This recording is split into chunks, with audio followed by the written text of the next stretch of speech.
March, on a cold winter day in 2008, I raised my right hand and was about to take the oath of office to join the Iowa Army National Guard.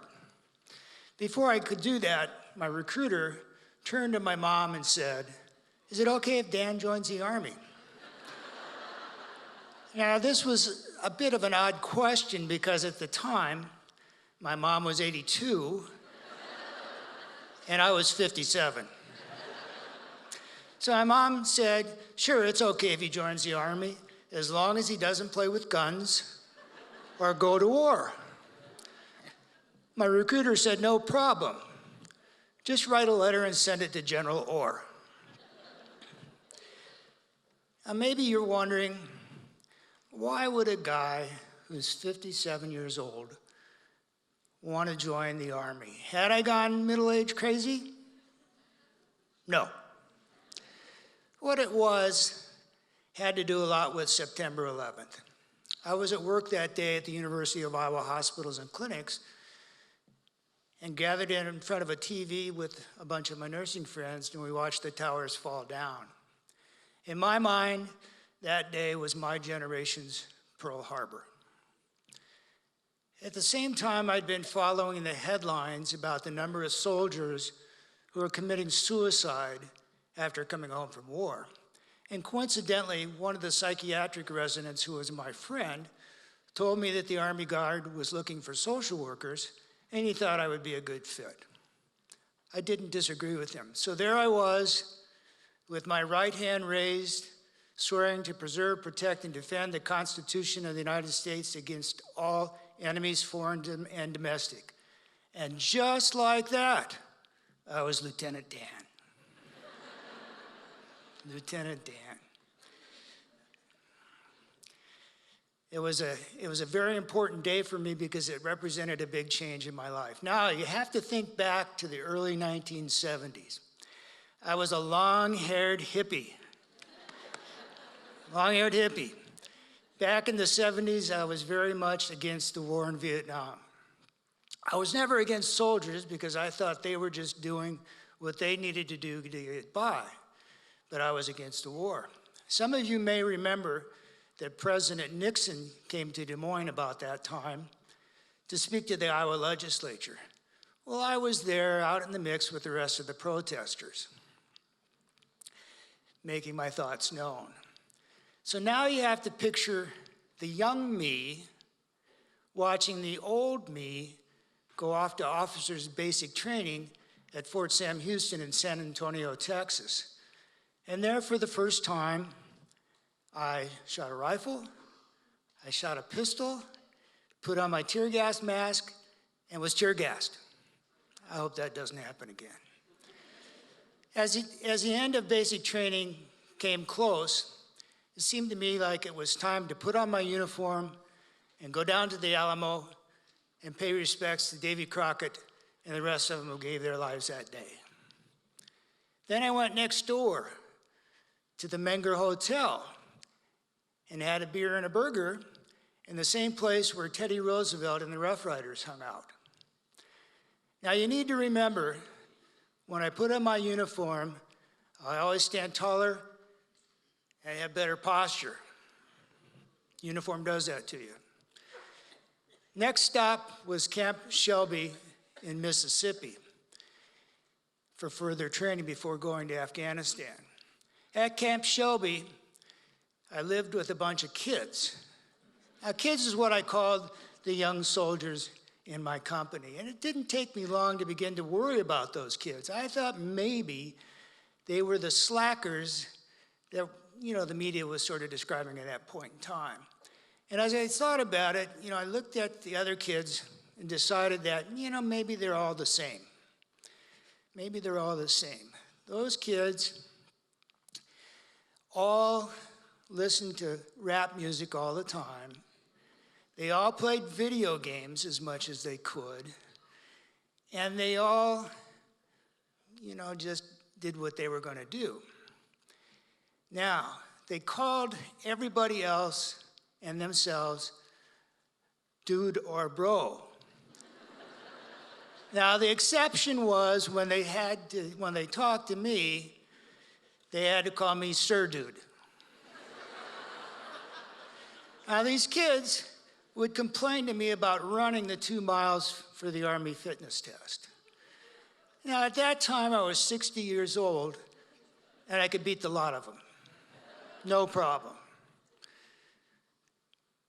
Before going to Afghanistan, I was promoted to Captain Dan and learned that I would be running a combat stress clinic at Bagram Airfield. On the way to Bagram, I remembered that Afghanistan was known for its beautiful mountains. As we got closer to Bagram, you couldn't see any of the mountains because of the smog. When I got off the plane at Bagram Air Base, I said to myself, "What's that smell?" It was worse than Cedar Rapids on a hot, sunny day. I'm sorry, Cedar Rapids. I know you're trying to clean up your act. On the 4th day we were at Bagram, the sirens went off, and a voice came over the loudspeaker system telling us that we were under a rocket attack, that we need to shelter in place and put on our protective gear. Now, you know, as soon as those sirens stopped, what Iowans do. We all ran outside to look for the rockets. It was just like sitting at home on the porch looking for the tornadoes. A couple months later, I was transferred to a forward operating base that was out in the middle of nowhere in the desert. The place's name was Mediacom. A normal day in Mediacom, it got to be about 120 degrees. Normal day. A Mediacom, for our protection, was surrounded by these big 10-foot tall sandbags. And that was supposed to protect us from when the enemy shot at us, which they did every once in a while. At Mediacom, the days kind of blended together, and pretty soon it was hard to remember what day of the week it was. It didn't matter because we worked every day. Now, if you want to get a better idea what Mediacom is like, travel back in your mind to the Wild West. Think about those old army forts from the movies. That's kind of what Mediacom was like. Now, in April of 2011, I got a call to go to the Troop Operations Center. There'd been a bombing at a nearby base named Gambari. When I got to the Operations Center, there was a live feed coming in from a blimp that hovers over Gambari, and what we could see was the aftermath of a bombing. There were patterns in the sand and broken glass, but there weren't a lot of people around because it'd been a couple hours before. You can only imagine what the chaos had been that morning. I knew that I had to get to Gambari as quickly as possible. What I didn't know was how many people had been killed, or if anybody had been killed, and I didn't know if anybody had been wounded. And more importantly to me, many of my friends worked at Gambari, and I didn't know their status either. So I booked a helicopter for the short flight to Gambari, and I knew it was going to take me a couple days to get there. Once I got there, I was going to do what's called a critical incident debriefing. That meant that I was going to talk to the soldiers who were in the room where the bomb went off. I was going to talk to the soldiers who ran toward the room where the bomb went off, and I was going to talk to the medics who treated the wounded. Now, here's what happened. Every Saturday morning, there's a meeting with the Afghan National Army and with U.S. soldiers. At this particular meeting, a person dressed in an Afghan National Army uniform walked into the meeting and set off a suicide vest. He killed 7 people immediately, and there were a lot wounded. So I talked to the medics who were in that room, and they told me that despite being wounded and having their eardrums blown out, their first instinct was to go treat somebody who was hurt worse than me, and that's what they did. Now, the soldiers who ran towards that explosion had a similar attitude. Their thought was, somebody needs help over there. Doesn't matter whether I'm safe or not, that's where I'm going. Now, the medics in the clinic were all my friends.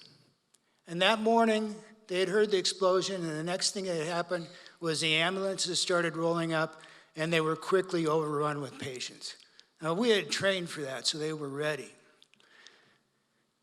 The kids that day, in my mind, grew up. They were no longer slackers. They proved that they could do their job when they were under pressure. In fact, those kids are just like me. They joined the Army, put their lives on hold, left Iowa, and went someplace where they didn't know anybody to help out. Now, when I think about why I put on their uniform, a couple things come to mind. Number one, it was to show respect to those soldiers. Secondly, it was so that I could get some respect back. Had I not had the uniform on, I would have not been credible to them. Now, war changes everybody. I certainly was affected by that war, and so was everybody else that I was talking to. Secondly, it's sometimes hard to explain an adventure like this to people who weren't there. You know, I can't tell you what words I can use to better explain that. Sometimes war changes brain chemistry. That's what the scientists tell us. In a war zone, you have to have that switch on that keeps you safe at all times. Sometimes it's hard to turn that switch off. Now, when I talk to those soldiers during the critical incident debriefings, I talked to them about a couple of things. Number one was, you need to focus on what's going on today. Focus on what life gives you today. What happened yesterday is over. No matter how much you'd like to change that, you can't. You got to focus on today because you got to stay safe. Secondly, sometimes the bad guys win. But in the long run, we're going to prevail. Now, you may be wondering what happened to the kids. I've kept track of them over time. They've all grown up now. They've gone to college, got their bachelor's degrees. Some have gone on for advanced degrees. Some have gotten married, and some have started families. These are exactly the kind of people that if you're an employer, you would want to hire. And the kids are still playing video games. Thank you.